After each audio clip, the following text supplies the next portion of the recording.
चलो बाळको આગળનો સવાલ તરફ જઈએ તો ચેપ્ટર નંબર 6 માં આપણે અજંતાની ગુફા, ઇલોરાની ગુફા, એલિફન્ટાની ગુફા, ત્યાર પછી કોણાર્કનું સૂર્ય મંદિર, ખજુરાહો વિશે સવાલો અત્યાર સુધી ભણ્યા છે। ત્યાર પછી વેકેશન પછીનો બાળકો આપણો પહેલો લેક્ચર છે ચેપ્ટર નંબર 6 આપણો કન્ટિન્યુ હતું અને આગળનો સવાલ તરફ જઈએ તો આગળનો સવાલ છે કુતુબ મિનાર વિશે માહિતી આપો। તો તમને આમાંથી ટ્વિસ્ટ કરીને પણ સવાલ પરીક્ષામાં પૂછી શકાય। ખ્યાલ આવ્યો? અત્યાર સુધી બાળકો આમાંથી વિકલ્પ પૂછાઈ ગયો છે, પરીક્ષામાં 3 માર્ક્સનો સવાલ પણ પૂછાઈ ગયો છે। ખ્યાલ આવ્યો? તો કુતુબ મિનાર વિશે માહિતી આપો। તો કુતુબ મિનાર એ દિલ્હીમાં આવેલા સલ્તનત કાળના સ્થાપત્ય કલાનો એક ઉત્તમ નમૂનો ગણવામાં આવે છે। ખ્યાલ આવ્યો? કુતુબ મિનાર એ દિલ્હીમાં આવેલ સલ્તનત કાળના સ્થાપત્ય કલાનો ઉત્તમ નમૂનો ગણવામાં આવે છે। કુતુબ મિનારનું નિર્માણ ગુલામ વંશના સ્થાપક કુતબુદ્દીન ऐबक દ્વારા કરવામાં આવ્યું હતું। કુતુબ મિનારનું નિર્માણ 12મી સદીમાં ગુલામ વંશના સ્થાપક કુતબુદ્દીન ऐबक દ્વારા કરવામાં આવ્યું હતું। એટલા માટે બાળકો એમાં શબ્દ શરૂઆતનો શબ્દ જોઈ લો, કુતુબ મિનાર, કુતબુદ્દીન ऐबक। ખ્યાલ આવ્યો બાળકો? ફરી એક વખત, કુતુબ મિનાર દિલ્હીમાં આવેલ સલ્તનત કાળના સ્થાપત્ય કલાનો ઉત્તમ નમૂનો ગણવામાં આવે છે। કુતુબ મિનારનું નિર્માણ 12મી સદીમાં ગુલામ વંશના સ્થાપક કુતબુદ્દીન ऐबक દ્વારા કરવામાં આવ્યું હતું, પરંતુ કુતુબ મિનારનું બાંધકામ જ્યારે કાર્યરત હતું તે સમય દરમિયાન કુતબુદ્દીન ऐबकનું અવસાન થઈ ગયું અને ત્યાર પછી આ કાર્ય કુતુબ મિનારનું કાર્ય પૂર્ણ કરનાર એમના જમાઈ ઇલ્તુમિશ હતા। ખ્યાલ આવ્યો? याद रखो, कारण के कार्यनी शुरुआत करेली कुतुबुद्दीन ऐबक द्वारा અને કાર્યનો પૂર્ણ થયેલું ઇલ્તુમિશ દ્વારા। ફરી એક વખત બાળકો, દિલ્હીમાં આવેલ કુતુબ મિનાર એ દિલ્હી સલ્તનત કાળના સ્થાપત્ય કલાનો ઉત્તમ નમૂનો ગણવામાં આવે છે। કુતુબ મિનારનું બાંધકામ 12મી સદીમાં ગુલામ વંશના સ્થાપક કુતબુદ્દીન ऐबक દ્વારા કરવામાં આવ્યું હતું। કુતુબ મિનારનું બાંધકામ કાર્યરત હતું એ સમય દરમિયાન કુતબુદ્દીન ऐबकનું અવસાન થઈ ગયું અને આ કુતુબ મિનારનું બાંધકામ પૂર્ણ કરનાર હતા ઇલ્તુમિશ। ખ્યાલ આવ્યો? કુતુબ મિનારની ઊંચાઈ છે 72.5 મીટર। આ ખાસ યાદ રાખવાનું છે। કુતુબ મિનારની ઊંચાઈ છે 72.5 મીટર। એનો ભૂતલનો ઘેરાવો એટલે તળિયાનો ઘેરાવો છે 13.75 મીટર અને ઊંચાઈનો ઘેરાવો છે 2.75 મીટર। આ જવાબનો સૌથી અગત્યનો ભાગ છે, કારણ કે આંકડાકીય માહિતી છે બાળકો અને આંકડાકીય માહિતી સચોટ હોવી જોઈએ। તો કુતુબ મિનારની ઊંચાઈ છે 72.5 મીટર, ભૂતલનો ઘેરાવો 13.75 મીટર અને ઊંચાઈએ જતા એનો ઘેરાવો છે બાળકો 2.75 મીટર। કુતુબ મિનારમાં લાલ અને આરસના પથ્થરનો સુવ્યવસ્થિત ઉપયોગ કરવામાં આવ્યો છે। કુતુબ મિનારના બાંધકામમાં લાલ અને આરસના પથ્થરનો સુવ્યવસ્થિત ઉપયોગ કરવામાં આવ્યો છે। કુતુબ મિનારમાં કુરાનની આયાતો પણ કંડારવામાં આવી છે। ખ્યાલ આવ્યો બાળકો? ઇસ્લામ ધર્મનું જે પુસ્તક છે કુરાન, એ કુરાનની આયાતો એમાં કંડારવામાં આવી છે। ભારતીય સ્થાપત્ય કલાનો આ સૌથી ઊંચો સ્તંભ મિનારો ગણવામાં આવે છે। ભારતીય સ્થાપત્ય કલાનો આ સૌથી ઊંચો સ્તંભ મિનારો ગણવામાં આવે છે, જેને આપણે કહીએ છીએ કુતુબ મિનાર। ખ્યાલ આવ્યો? તો બાળકો આ કુતુબ મિનારની માહિતી છે 3 માર્ક્સમાં પરીક્ષામાં પૂછાય છે। ફરી એક વખત, કુતુબ મિનાર દિલ્હીમાં આવેલા સલ્તનત કાળના સ્થાપત્ય કલાનો ઉત્તમ નમૂનો ગણવામાં આવે છે। કુતુબ મિનારનું બાંધકામ 12મી સદીમાં ગુલામ વંશના સ્થાપક કુતબુદ્દીન ऐबक દ્વારા શરૂ કરવામાં આવ્યું હતું, પરંતુ કાર્ય શરૂ હતું એ સમય દરમિયાન કુતબુદ્દીન ऐबकનું અવસાન થતા તે કાર્ય એમના જમાઈ ઇલ્તુમિશ દ્વારા પૂર્ણ કરવામાં આવ્યું હતું। કુતુબ મિનારની ઊંચાઈ 72.5 મીટર છે, એનો ભૂતલનો ઘેરાવો એટલે તળિયાનો ઘેરાવો 13.75 મીટર છે અને ઊંચાઈએ જતા એનો ઘેરાવો 2.75 મીટર છે। કુતુબ મિનારના બાંધકામમાં લાલ પથ્થર તેમજ આરસના પથ્થરનો સુવ્યવસ્થિત ઉપયોગ કરવામાં આવ્યો છે। કુતુબ મિનારમાં કુરાનની આયાતો કંડારવામાં આવી છે અને ભારતીય સ્થાપત્ય કલાનો આ સૌથી ઊંચો સ્તંભ મિનારો ગણવામાં આવે છે. તો બાળકો આ 3 માર્ક્સનો સવાલ છે. કુતુબ મિનાર વિશે માહિતી આપો. ત્યાર પછી બાળકો એક બીજો સવાલ છે, પણ 3 માર્ક્સના છે. આ ચેપ્ટરમાં બાળકો મોટા ભાગે જે સવાલો છે 3 માર્ક્સના જ છે. ખ્યાલ આવ્યો? બાળકો સવાલ છે હમ્પી વિશે માહિતી આપો. તો હમ્પી ક્યાં આવેલી છે? તો હમ્પી એ કર્ણાટક રાજ્યના બેલારી જિલ્લાના હોસપેટ તાલુકાના તુંગભદ્રા નદીના કિનારે આવેલી છે. ખ્યાલ આવ્યો? હમ્પી શું હતું? તો હમ્પી એ વિજયનગરના સામ્રાજ્યની રાજધાનીનું નગર હતું. ખ્યાલ આવ્યો?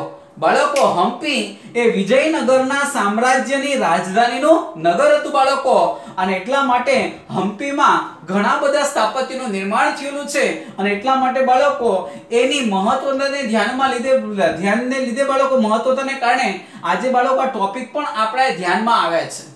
તો ફરી એક વખત હમ્પી ક્યાં આવેલું છે? કર્ણાટક રાજ્યના બેલારી જિલ્લાના હોસપેટ તાલુકાના તુંગભદ્રા નદીના કિનારે હમ્પી આવેલું છે, જે વિજયનગરના સામ્રાજ્યની રાજધાનીનું એક નગર હતું. ફરી એક વખત બાળકો ઘણો મોટો મુદ્દો છે. તો હમ્પી એ કર્ણાટક રાજ્યના બેલારી જિલ્લાના હોસપેટ તાલુકાના તુંગભદ્રા નદીના કિનારે આવેલી છે, જે વિજયનગરના સામ્રાજ્યની રાજધાનીનું નગર હતું. વિજયનગરના શાસકો કલાપ્રેમી હતા. તેમના રાજ્યકાળ દરમિયાન વિજયનગર રાજ્યમાં સ્થાપત્યની વિશિષ્ટ શૈલીનો વિકાસ થયો હતો. તમે એવું કઈક બાબતને આધારે કહી શકો કે વિજયનગરમાં જે શાસકો થઈ ગયા એ શાસકો કલાપ્રેમી હતા?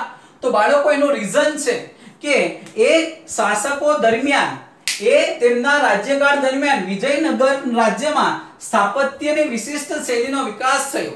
ખ્યાલ આવ્યો કે જે વિજયનગરમાં રાજાઓ આવ્યા, શાસકો આવ્યા, એમણે અલગ અલગ સ્થાપત્ય શૈલીનો વિકાસ થયો, ને એના પરથી કહી શકાય કે વિજયનગરના જે શાસકો હતા, રાજાઓ હતા, તે કલાપ્રેમી હતા. અને એમાં પણ ખાસ કરીને કૃષ્ણદેવરાય પ્રથમના સમયમાં સ્થાપત્ય શૈલી સર્વોચ્ચ શિખરે પહોંચી હતી.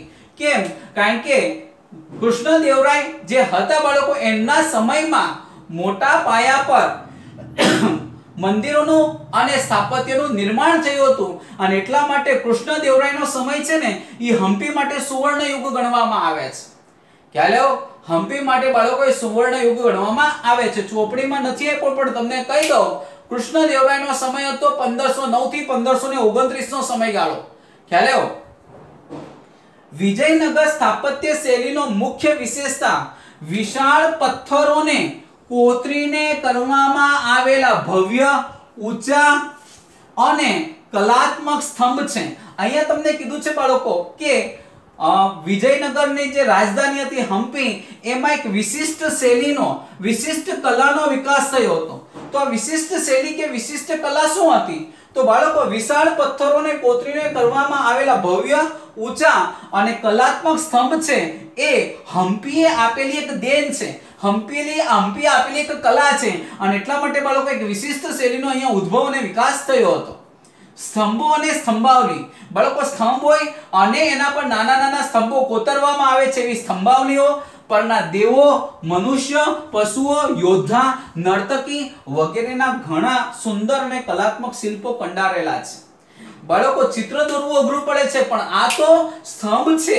સ્તંભ પર સ્તંભાવલી કોતરેલી છે, અને આ સ્તંભાવલીઓ પર વિવિધ યોદ્ધાઓ છે, વિવિધ નર્તકી છે, વિવિધ મનુષ્ય છે, પશુ પક્ષીઓના બાળકો તેમજ દેવી દેવતાઓના અહીંયા શિલ્પો કંડારવામાં આવે છે. ચિત્ર નથી, શિલ્પોને કંડારવામાં આવેલા છે બાળકો, જે અદ્ભુત કલા શૈલી માંગી લે છે. કારણ કે એક પથ્થરમાંથી સ્તંભ બનાવો, આ સ્તંભ પરથી સંભાવલી બનાવી અને તેના પર દેવ દેવીઓ, પશુઓ પક્ષીઓ, મનુષ્ય, યોદ્ધા અને નર્તકીની બાળકો શિલ્પ કંડારવા, એના માટે અદ્ભુત કૌશલ્યની આવશ્યકતા હોય, ને એ કૌશલ્ય બાળકો આપણને વિજયનગરના સામ્રાજ્યની રાજધાની હમ્પીમાં જોવા મળતી. એટલા માટે બાળકો એવું કહેવાયું છે કે અહીં એક વિશિષ્ટ શૈલીનો વિકાસ થયો, અને બાળકો આપણને જોતા લાગે છે કે ખરેખર આ એક અદ્ભુત કલા શૈલી જોવા મળે છે.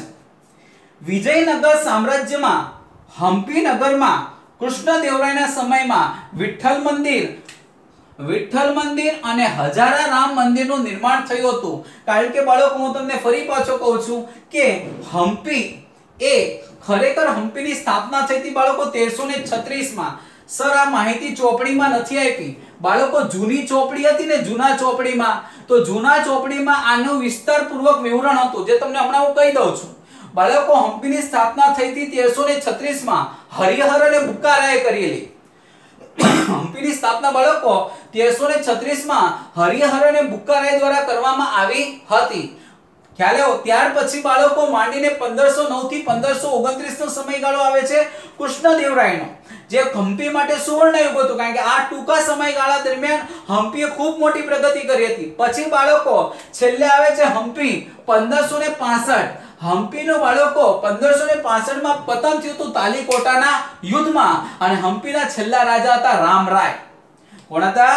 રામરાય. અને હમ્પીનું શું થયું હતું? પતન. બાળકો જૂની ચોપડીની ટોટલી માહિતી છે, પરંતુ નવા સિલેબસ જ્યારે 2016 માં આવ્યો ત્યારે 1336 વાળો મુદ્દો, 1565 વાળો મુદ્દો અને 1509 થી 1529 નો જે સમયગાળો બાળકો કૃષ્ણદેવરાયનો હતો ને, આ બધી માહિતી કાઢી મૂકી છે. તમે લખી નાખો તો એ ખોટું નથી. ખ્યાલ આવ્યો? સર ન લખીએ તો ચાલશે. ખ્યાલ આવ્યો? પણ ચોપડીમાં અને મુદ્દામાં માહિતી આવે છે એટલે મેં તમને પ્રોવાઈડ કરાવી છે.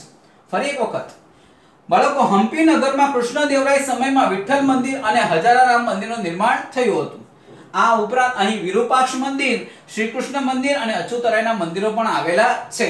તો બાળકો, વિજયનગરના સામ્રાજ્યમાં કયા કયા મંદિરો છે? આના કરતા પણ વધારે મંદિરો પણ છે. જે નામાંકિત મંદિરો છે એની યાદી આપી છે. એક વિઠ્ઠલ મંદિર છે, હજારા રામ મંદિર છે, ત્યાર પછી વિરૂપાક્ષનું મંદિર છે જે પટકદલમાં પણ આપણે જોયું છે, શ્રી કૃષ્ણ મંદિર છે અને અચ્યુતરાયના મંદિરો આવેલા છે. તો બાળકો, આ હમ્પી વિશે માહિતી હતી. ખાસ કરીને બાળકો એનું સ્થાન પણ તમારે યાદ રાખવાનું છે. ખ્યાલ આવ્યો? ચોપડીમાં વિગતવાર નથી આપ્યું, પણ હું તમને વિગતવાર જણાવી છે માહિતી. ઓકે. ત્યાર પછી બાળકો, હુમાયુના મકબરા. તો હુમાયુના મકબરા બાળકો, હુમાયુના મકબરા દિલ્હીમાં આવેલા છે. ખ્યાલ આવ્યો? હવે હુમાયુનું જ્યારે અવસાન થઈ ગયું અને એમના અવસાન પછી એમની પત્નીએ એમના પતિની યાદમાં, ખ્યાલ ભાગ્ય જોવા મળ્યો, એમની પત્નીએ એમના પતિની યાદમાં બાળકો 1565 ના સમયગાળા દરમિયાન દિલ્હીમાં હુમાયુના મકબરા બનાવેલા છે. ખ્યાલ આવ્યો? 1565 ના સમયગાળા દરમિયાન દિલ્હીમાં હુમાયુના મકબરા બનાવવામાં આવ્યા હતા. ફરી એક વખત બાળકો આટલું જ છે. હુમાયુના મકબરા ક્યાં આવેલા છે? તો દિલ્હીમાં. હુમાયુના મકબરા કોણે બનાવ્યા? તો એમની પત્નીએ, ખ્યાલ આવ્યો, હમીદા બેગમે, ખ્યાલ આવ્યો, અને એમની જે બહેન હતી બાળકો ગુલબદન બેગમ, એમણે પોતાના ભાઈની આત્મકથા લખેલી હુમાયુનામા, જે ચેપ્ટર નંબર 4 માં ભણ્યા. ખ્યાલ આવ્યો? ઓકે. હુમાયુના મકબરા કઈ શૈલીમાં બનેલા છે? તો બાળકો, હુમાયુના મકબરા બનેલા છે ઈરાની શૈલીમાં. ખ્યાલ આવ્યો? હુમાયુના મકબરા કઈ શૈલીમાં બનેલા છે? ઈરાની શૈલીમાં. એમાં પણ બાળકો લાલ પથ્થરનો અને સફેદ પથ્થરનો ઉપયોગ કરવામાં આવ્યો છે. શેનામાં? હુમાયુના મકબરા બનાવવા માટે. ખ્યાલ આવ્યો? તો બાળકો, હુમાયુના મકબરા દિલ્હીમાં આવેલા છે. એનું બાંધકામ એમની પત્ની હમીદા બેગમ દ્વારા કરવામાં આવ્યું છે. ખ્યાલ આવ્યો? હુમાયુના મકબરા એ ઈરાની શૈલીમાં નિર્માણ કરવામાં આવ્યા છે, જેમાં લાલ અને સફેદ પથ્થરનો વ્યવસ્થિત ઉપયોગ કરવામાં આવ્યો છે. આટલું જ છે 3 લીટીમાં. ખ્યાલ આવ્યો? એટલે આમાંથી તો બાળકો મોટા ભાગે વિકલ્પ જ પૂછાય છે. હુમાયુના મકબરા ક્યાં આવેલા છે? તો દિલ્હીમાં. કોણે બનાવ્યા? તો હમીદા બેગમે. ખ્યાલ આવ્યો? યાદ રાખજો, ચેપ્ટર નંબર 4 માં હુમાયુનામા ભણ્યા આપણે. ખ્યાલ આવ્યો? હુમાયુનામા એ હુમાયુની આત્મકથા હતી. એની આત્મકથા લખનાર હતા એમના બેન ગુલબદન બેગમ. આ કાળજી રાખજો. ખ્યાલ આવ્યો? પત્નીનું નામ હતું હમીદા બેગમ અને એમની બહેનનું નામ હતું કે જેણે પોતાના ભાઈની આત્મકથા લખેલી ગુલબદન બેગમે, એ કથાનું નામ હતું બાળકો હુમાયુનામા. ઓકે. તો બાળકો, આ હવે પછી બીજા સવાલોની ચર્ચા કરીશું. મહત્વના સવાલો ચાલશે હવે. એટલે બાળકો, જે વિડિયો આવે છે એ તમે ખાસ જોજો, વાંચજો, તો વધારે તમને ખ્યાલ આવશે. ખ્યાલ આવ્યો? હોમવર્કની વાત છે તો બાળકો, હોમવર્ક તમારે એક વખત લખવાનું રહેશે. ખ્યાલ આવ્યો? અને હવે બાળકો, આપણે ધીરે ધીરે ચેપ્ટરને વધારે અને વધારે સમય બાળકો લેતા જઈશું.